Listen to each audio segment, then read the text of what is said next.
பெரும்பாலும் இந்த ருத்ராட்சம் அணிபவர்கள் அப்படின்னு பார்த்தோம்னா சிவபக்தர்கள், முருக பக்தர்கள் இந்த மாதிரி எல்லாருமே அணிவாங்க. ஒரு சிலருக்கு பெரிய சந்தேகமெல்லாம் இருக்கும். அது என்னங்கிறத நம்ம இந்த தொகுப்புல ரொம்ப சுருக்கமாவே விளக்கிடலாம். எப்போதுமே அணிந்திருக்க வேண்டுமா அப்படின்னு ஒரு கேள்வி கேட்பாங்க, அல்லது கோயிலுக்கு போறப்ப அணியணுமா அப்படின்னு ஒரு கேள்வி கேட்பாங்க. இந்த மாதிரி நிறைய கேள்விகள் கேட்கப்படும். இதுல 2 பிரிவா நம்ம பிரிச்சுக்கலாம். ஒன்னு பக்தர்கள், ஒன்னு அடியார்கள். இந்த பக்தர்களுக்கு மட்டும்தான் இவ்வளவு கேள்வி வரும். அதாவது என்னன்னா,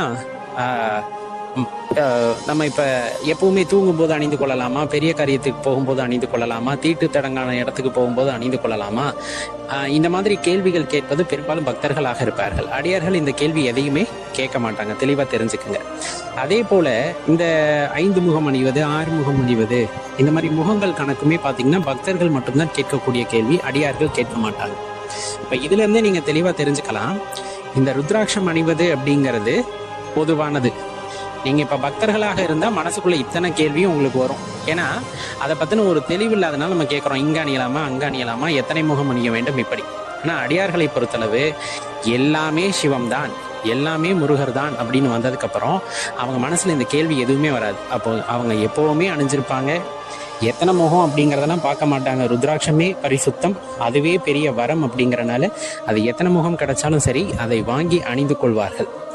அந்த ருத்ராட்சம் அணிஞ்சிட்டாலே உடல் சுத்தமாகும், மன சுத்தமாகும். நம்ம சொல்லுவோம் இல்லையா, கங்கால குளிச்சா எந்த அளவுக்கு புண்ணியம் கிடைக்குதோ அதே போல இந்த ருத்ராட்சம் அணிபவர்களுக்கும் அந்த அளவிலான புண்ணியம் கிடைக்கும். ருத்ராட்சம் உடம்புல இருக்கும் போது நம்ம குளிக்கிறோம் அப்படின்னா அதுவே கங்கை நீருக்கு ஈடானதா இருக்கும் அப்படிங்கிறதுல மாற்று கருத்தே இல்லை.